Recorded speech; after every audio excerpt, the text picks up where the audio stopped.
देखा था, द्रौपदी का चीरहरण। इसलिए आज तुम्हें 54 दिनों से बाढ़ के सैया पे पड़ा, कष्ट उठाना पड़ा। तो इसका मतलब अगर हम सब भी पाप होते देखेंगे तो हमारे ऊपर पाप लगता है। कोई भगवान को गाली देता, एक तमाचा लगाइए जोर से महाराज, और नहीं लगाएंगे तो पाप लगेगा। अब क्या करें, अगर मान लीजिए तमाचा नहीं लगा सकते, वो हमसे बली है, तब क्या करें?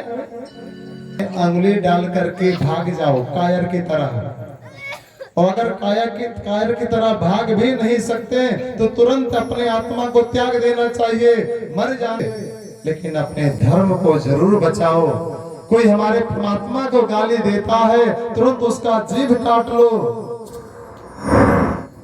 शिव पुराण में वर्णन आता है, सती माता जब यज्ञ में पहुंचते हैं, भगवान भोले बाबा का अपमान देखते हैं, उनके नाम से यज्ञ नहीं हो रहा है, स्थान नहीं मिल रहा है, क्रोधित हो जाते हैं। महाराज दक्ष के पास कहने लगे, अरे दुष्ट दक्ष, सबसे बड़ा तो पापी मैं हूँ, क्योंकि तेरे अंश से मेरा जन्म हुआ है। तूने हमारे परमात्मा का अपमान किया, तूने हमारे स्वामी का अपमान किया।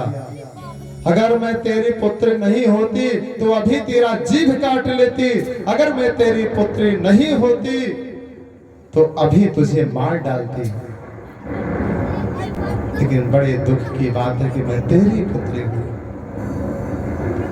इसलिए मैं तुझे मार नहीं सकती।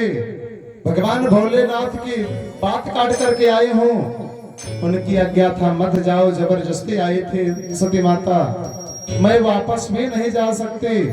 इसलिए सती माता कहते हैं कि जहाँ धर्म का नाश होता हो अपना प्राण त्याग देना चाहिए, अपना प्राण त्याग देती है। महाराज प्रेम से ऋषि शंकर भगवान की जय हो, वृंदावन बिहारी लाल की जय हो।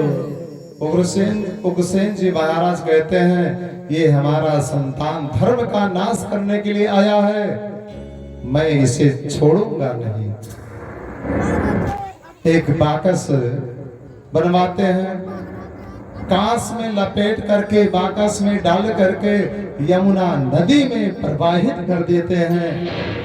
बहता बहता वहां बालक दूसरे नगर में पहुंचता है। उस नगर में एक मुखिया है जिनका नाम है सूरसेन जी। सूरसेन जी स्नान कर रहे थे यमुना जी में, वहां बालक मिल जाता है। कहते ये तो यमुना मैया का प्रसाद है, जो पुत्र के रूप में हमें प्राप्त हुआ है। आज सूरसेन जी महाराज ले जा करके उस पुत्र का पालन करने लगते हैं। वैसे सूरसेन महाराज के बहुत से पुत्र हैं महाराज, जिसमें ज्येष्ठ हैं वसुदेव जी। पालन पोषण होने लगता है। कहते हैं संगत से गुण हो तो है, संगत से गुण जाए। आज वसुदेव जैसे धर्मात्मा का संगत मिला तो कंस जैसा पापी धर्मात्मा बन जाता है। उस बालक का नाम पड़ा कंस। क्या पड़ा? तो कंस नाम क्यों पड़ा? पहला अर्थ निकलता है का अंश साकंस, जो दूसरे का अंश है। उग्रसेन महाराज जी का लड़का था नहीं, राक्षस जाकर के संपर्क बनाता है। उस राक्षस का बालक होने के नाते से वो उग्रसेन जी का नहीं था, दूसरे का था। इसलिए का अंश, का मतलब दूसरे का अंश मतलब भाग, जो दूसरे का अंश है उसी का नाम है कंस। और दूसरा अर्थ लगता है काश में लपेटा हुआ सूरसेन जी को मिला था, इसीलिए नाम पड़ा कंस। आज कंस पूजा पाठ करने लगा, धर्म का आचरण करने लगा, भक्ति भाव करने लगा, धीरे धीरे धर्मात्मा हो जाता है। देवता लोग कहते हैं जब ये धर्मात्मा हो जाएगा तो भगवान तो अवतार लेने वाले हैं नहीं। नारद जी को भेजते हैं, जाओ जा करके कंस का असली रूप बताओ।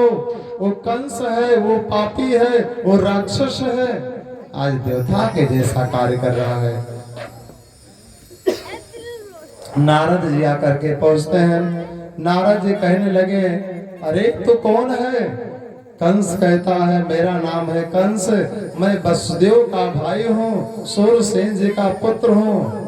नारद जी कहते, नहीं, तू वसुदेव जी का भाई नहीं है, तू सूरसेन जी का पुत्र नहीं है, तो महाराज उग्रसेन का पुत्र है, मथुरा का राजकुमार है।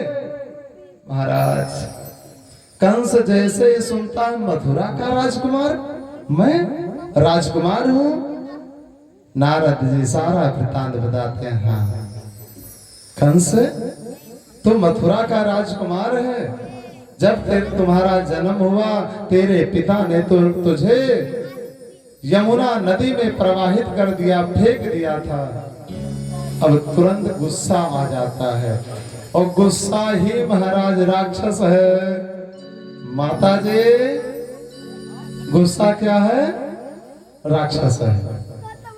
क्रोधम सम दुखम नास्ति, न भूतो न भविष्यति। क्रोध जैसा दुख संसार में कहीं ना हुआ है, ना हो सकता है, ना होगा। समझ जाइए आप सब लोग। बहुत क्रोध करते हैं ना, बात बात में गुस्सा, बात बात में क्रोध है। तो शास्त्रों में वर्णन है, क्रोध करना ही पाप है, क्रोध करना ही है। क्रोध से हमारे अंदर का राक्षस स्वभाव जागता है। आज कंस क्रोध करता है, राक्षस स्वभाव जाग गया, कहता कि मैं अपने पिताजी को छोड़ूंगा नहीं। मेरे पिता मुझे अपने पुत्र को फेंक दिए, ऐसे पिता को तो चाहिए। चला जाता है, भोले बाबा की तपस्या करने लगता है।